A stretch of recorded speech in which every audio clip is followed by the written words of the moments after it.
नमो छात्रा, मैं प्रियंका चौहान आपकी संस्कृत अध्यापिका। सुप्रभातम। कैसे हैं आप सब? आशा करती हूँ आप सब स्वस्थ होंगे, अच्छे।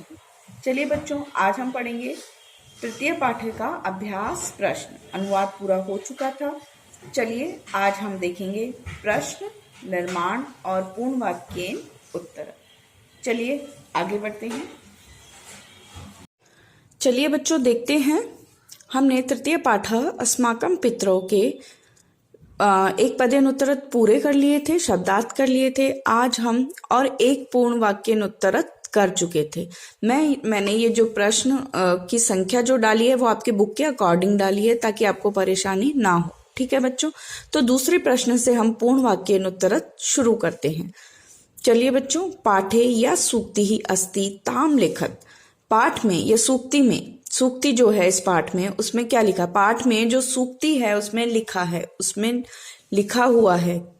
अब इसमें कोई भी प्रश्न सूचक शब्द नहीं है, कहा, किम, कऊ, को, कुछ नहीं है, तो इसीलिए यहाँ पर प्रश्नवाचक चिन्ह नहीं है। पाठ की सूक्ति में लिखा हुआ है तो हमें जो सूक्ति में लिखा हुआ है वो ही लिखना है। तो माता गुरुतरा भूमि पिता उच्चतरा च खात। माता भूमि के समान अधिक महान और पिता, माता भूमि से अधिक महान और पिता उच्चतरा च खात, किसकी तरह?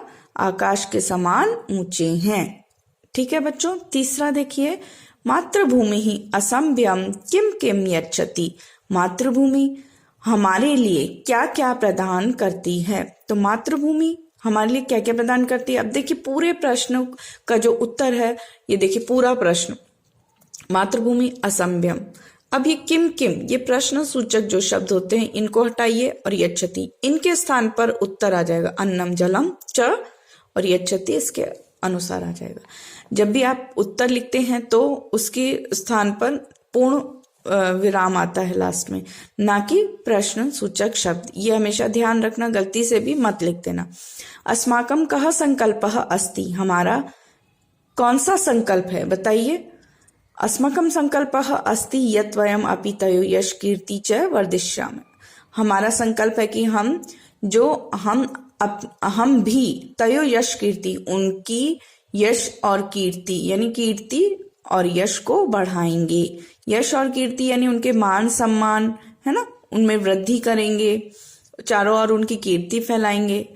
ठीक है, मतलब उनका सिर हम कभी भी नीचा होने नहीं देंगे। ठीक है बच्चों, ये प्रश्न हो गया आपका पूरा। ये देखिए नवा प्रश्न, रेखांकित पदानि आदृत्य प्रश्न निर्माणम कुरुत। यह प्रश्न मैंने इसलिए इस प्रश्न के साथ लिया है ताकि यहाँ पर उत्तर और यहाँ पर हम प्रश्न बनाएंगे तो थोड़ा आपको समझने में आसानी होगी, इसलिए ये प्रश्न मैंने इसके साथ लिया है। और पुस्तक में यह आपके प्रश्न संख्या 9 है। ठीक है, आपके पुस्तक के अनुसार ही मैंने इसमें प्रश्न संख्या डाली है। चलिए पहला देखिए। अब इसमें प्रश्न निर्माणम कुरुत में जिसके नीचे अंडरलाइन आपको दिख रही है, जैसे चटका के नीचे या तऊ शिशुम क्रीडनकम सकने, इनके आधार पर आपको प्रश्न निर्माण करना है। पहली बार जब भी आप प्रश्न निर्माण करते हैं तो आपको क्या करना है? ये क्या दिख रहा है आपको? प्रश्न सूचक चिन्ह जरूर लगाना है, अन्यथा आप सही भी लिखेंगे, आपकी पूरी लाइन ठीक है, लेकिन लास्ट में प्रश्न सूचक शब्द नहीं है तो क्या होगा? आपके मार्क्स कट जाएंगे। ठीक है बच्चों, चलिए स्टार्ट करते हैं। सबसे पहले मैं आपको बताती हूँ कि मैंने प्रथमा पाठ्य में आपको एक प्रश्न निर्माण का एक टॉपिक लिया था, समझाया था पूरा। ये देखिए एक बार फिर से देख लिए। कुत्र और कुतः कहाँ, यह है स्थानवाचक। कीदृश कैसा, गुणवाचक। कति यानी कितनी और कितने, संख्यावाचक। कह और का कौन, स्त्रीलिंग और पुल्लिंग। अब इसमें कह यानी कौन, ये किस में आता है? पुल्लिंग में। और का यानी स्त्रीलिंग, ये स्त्रीलिंग में आता है, ये लिंगवाचक है। ठीक है, किम यानी क्या, कदा यानी कब, ये कालवाचक। ठीक है बच्चों, चलिए अब इसमें हमें 3 चीजें देखनी होती है। प्रश्न निर्माण में हमें 3 चीजें देखनी होती है, लिंग, विभक्ति और वचन। लिंग कौन कौन से? पुल्लिंग, स्त्रीलिंग और नपुंसकलिंग। विभक्ति प्रथमा से सप्तमी और एकवचन, द्विवचन और बहुवचन वचन में। ठीक है बच्चों, चलिए आइए देखते हैं। देखिए रेखांकित पदानि आदृत्य प्रश्न निर्माणम कुरुत। चटका स्वशिष्वे अन्नम आनयति। चटका अंडरलाइन किसके नीचे है? चटका के नीचे। चटका अपने शिशु के लिए अन्न लाती है। तो अब हम देखें इस रेखांकित शब्द को हम हटा देते हैं, अपने शिशु के लिए अन्न लाती है, तो हमारे मन में प्रश्न होगा कौन लाती है, कौन लाती है। और कौन, कौन को हम संस्कृत में क्या बोलते हैं, कौन को हम संस्कृत में बोलते हैं कह और का। अब कहा बोलते हैं पुल्लिंग और का बोलते हैं स्त्रीलिंग। अब चटका, आप बताइए चटका क्या है, चटका स्त्रीलिंग है, इसलिए इसके लिए क्या प्रयोग होगा, का। ठीक है बच्चों, तो का स्वशिष्वे अन्नम आनयति। मैंने सिर्फ आपको यहाँ आंसर बताया, आपको पूरी लाइन स्वयं लिखनी है, का स्वशिष्वे अन्नम आनयति, लास्ट में प्रश्न सूचक शब्द। तौ अस्माकम कल्याणम वांछत, वे दोनों, तौ यानी वे दोनों, सह यानी वह, तौ यानी वे दोनों, ते यानी वे सब। याद आया, द्विवचन। तौ क्या होता है, प्रथम पुरुष का द्विवचन। तो यहाँ पर क्रिया क्या है, प्रथम पुरुष के द्विवचन, तो यहाँ पर क्रिया वो भी रूप भी किसके अनुसार चलेंगे, द्विवचन के अनुसार। ठीक है, अब देखिए अस्माकम कल्याणम वांछत, हमारा कल्याण चाहते हैं, तो अब तौ को हटा दो, अस्माकम कल्याण, हमारा कल्याण चाहते हैं, तो हमारे मन में आएगा कौन। अब किम शब्द के रूप के अनुसार हम तौ, द्विवचन में क्या कहा, कौ, इस प्रकार से ये बनेगा कौ, कौन हमारा कल्याण चाहते हैं तो कौ। ठीक है बच्चों, जो प्रश्न सूचक शब्द होते हैं वो हमेशा का से शुरू होते हैं, ये ध्यान रखना।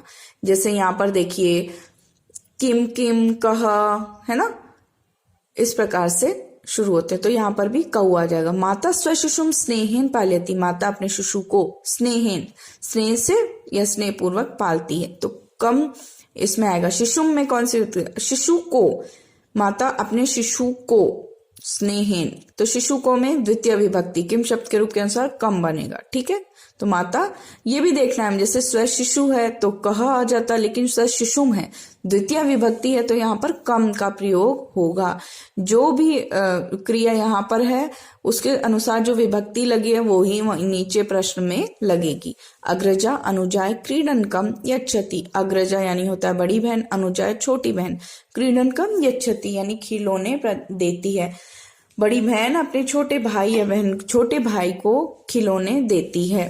अब हम ये छुपा दें, अग्रजा अनुजाय यच्छति, अग्रजा यानी बड़ी बहन छोटे भाई को देती है। अब हमारे मन में प्रश्न क्या आएगा, क्या, क्या देती है, तो यहाँ पर आएगा क्या को हम क्या बोलते हैं, बताइए, क्या को हम बोलते हैं किम, किम यानी क्या। तो अब यहाँ पर आ जाएगा किम यच्छति, किम मैंने यहाँ पर दो लिखा हुआ है, कि छोटी की के ऊपर आप यहाँ बिंदी लगा देंगे वो भी किम होता है, और ऐसे माँ के नीचे हलंत लगा देंगे वो भी किम होता है। ठीक है बच्चों, ते स्वकर्तव्यम पालयन्तु, अब स्वकर्तव्य हम हटा दीजिए, ते पालयन्तु, वे पालन करते हैं। क्या पालन करते हैं, वे सब पालन करते हैं। क्या पालन करते हैं, तो स्वकर, अपने कर्तव्य का पालन करते हैं, तो उसके स्थान पर भी किम आ जाएगा। ठीक है बच्चों, इस प्रकार से आपको प्रश्न निर्माण करना भी आ जाएगा, और प्रश्न को किस प्रकार से लिखा जाता है वो दोनों चीजें आपको आशा करती हूँ समझ आ गई होगी। फिर भी अगर आपको कोई परेशानी है तो कमेंट बॉक्स में जरूर कमेंट्स कीजिए। ठीक है बच्चों, आज के वीडियो में हम इतना ही पढ़ेंगे। कल के वीडियो में तृतीय पाठ का एक और टॉपिक लेकर मिलते हैं। आज के लिए इतना ही, धन्यवाद। स्वस्थ रहिए, मस्त रहिए।